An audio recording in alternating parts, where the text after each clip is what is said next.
eləsən elə, sənin boyuna həsrət qalıb. Görək. Gecəl vaniyə, getdi həkimxanaya.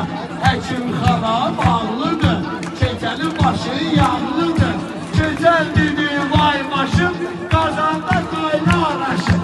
Aşımı dəmliyim, ver başımı. İndi görək ki, kim kimin aşını dəmliyim, mülkət oğlu mülkət. Elə sən.